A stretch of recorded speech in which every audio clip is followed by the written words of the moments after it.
جب انگریزوں نے ہندوستان کے اندر اپنے ناپاک عزائم کو لے کر جب اپنے شیطانی پنجے گاڑ رہے تھے، اس وقت میں آخری مغلیہ دور کا ایک تاجدار بہادر شاہ ظفر تھے۔ ان کی سلطنت کو کھاتے کھاتے انہوں نے جب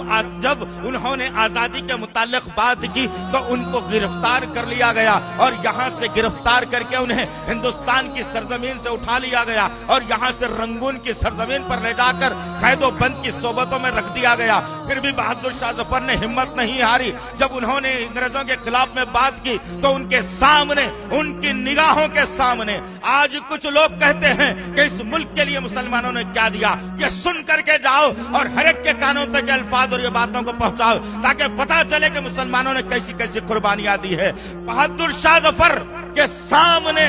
ان کی 4 اولادوں کو انگریزوں نے گلے پر چھریاں چلا کر ایڑیاں رگڑ کر مرنے پر مجبور کر دیا، اور اسی 4 سروں کو اٹھا کر ایک تشت میں رکھ کر بہادر شاہ ظفر کے سامنے پیش کر دیا جاتا ہے۔ وہ باپ تھا جو اپنی اولاد کو ہندوستان کے خاطر گردن دینا گوارا کر لیا، لیکن ہندوستان کو بیچنا گوارا نہیں کیا، ظالموں کے سامنے گردن کو جھکانا گوارا نہیں کیا۔ یہ کیسی قربانیاں تھی، ذرا غور کرو۔ اس ملک کو بچانے کی خاطر ہمارا سب سے آخری بادشاہوں کا تاجدار بہادر شاہ ظفر اپنی اولادوں کی قربانی دیتا ہے۔ لیکن کیا عزیزان محترم، یہ آپ سے پہلے کیا آپ کو اس بات کا علم تھا؟ اگر علم تھا تو آپ نے کیوں غیر مسلموں تک نہیں پہنچایا؟ کیوں لوگوں تک ان باتوں کو آپ نے نہیں رکھا؟ ذرا غور کرو۔ میری اور آپ کی خاموشی، میری اور آپ کی چپی، میری اور آپ کی جو ہے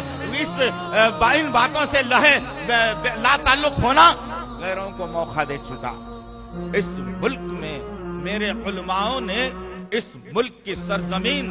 جب سوکھ رہی تھی، جب بنجر بن رہی تھی، جب دشمن کاٹ رہا تھا، جب دشمن خالی ہو رہا تھا، تو میرے علماؤں نے کھڑے ہو کر کے اس ملک کو خون دے کر کے، پسینہ نہیں، خون دے کر کے اس ملک کو آزاد کیا تھا، خون دے کر کے اس ملک کے چمن کو جو ویران ہو چکا تھا، پتھر کا سایہ جس ملک پر سایہ پڑ رہا تھا، اس وقت میرے علماؤں نے کھڑے ہو کر کے، میری مسلم ماؤں نے کھڑے ہو کر کے، میرے نونہالوں نے کھڑے ہو کر کے اس ملک کی عزت بچائی تھی اور اس ملک کو سر پیرس لا کر کھڑا کیا تھا۔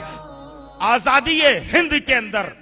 عثمان سیٹھ کے نام سے بنگلور کی سرزمین کا بہترین چشم و چراغ، مالدار آدمی، کروڑ پتی آدمی اس دور کا،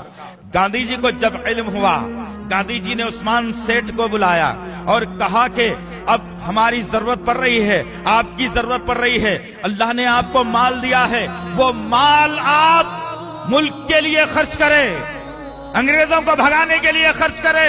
انگریزوں کے خلاف میں آپ مال کو خرچ کرے۔ اس عثمان سیٹھ نے اپنے ماتھے پر شکن لائے بغیر گاندھی جی کے نعرے کو بلند کرتے ہوئے کہا، ہاں آپ جب یہ کہتے ہیں تو لو عثمان سیٹھ کی ساری جائیداد موجود ہے، اور عثمان سیٹھ نے اپنے پاس کچھ نہیں رکھا، ہر جائیداد کو بیچتے ہوئے، تمام تر جائیداد کو جو ہے نا بیچ دے کر اس کی رقم لے جا کر گاندھی جی کے پاس رکھ دیتے ہیں۔ اس سے بڑی قربانی اور کیا ہو سکتی ہے ہماری؟ اس سے بڑی قربانی کیا ہو سکتی ہے ہماری؟ ہماری قربانی کو اگر دیکھنا ہو تو لال قلعے کو دیکھنا، اس ملک سے محبت، اور ہماری قربانی کو دیکھنا ہے تو لال قلعے کو دیکھنا۔ اس ملک سے محبت اور ہماری اس ملک سے محبت کو اگر دیکھنا ہے تو کبھی جامع مسجد دلی کو دیکھنا، اس ملک سے ایثار و قربانی اور محبت دیکھنا ہے تو قطب مینار کو دیکھنا،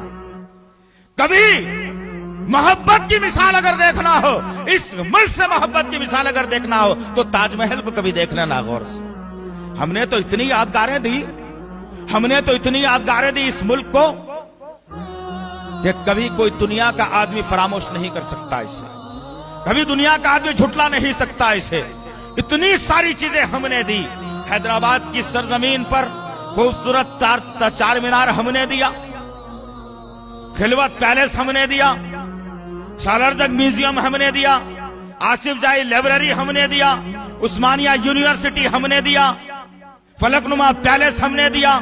عثمان ساگر ہم نے دیا، حسین ساگر ہم نے دیا، حمایت ساگر ہم نے دیا۔ ہماری محبت کو کہاں تک جانچو گے ابھی تم؟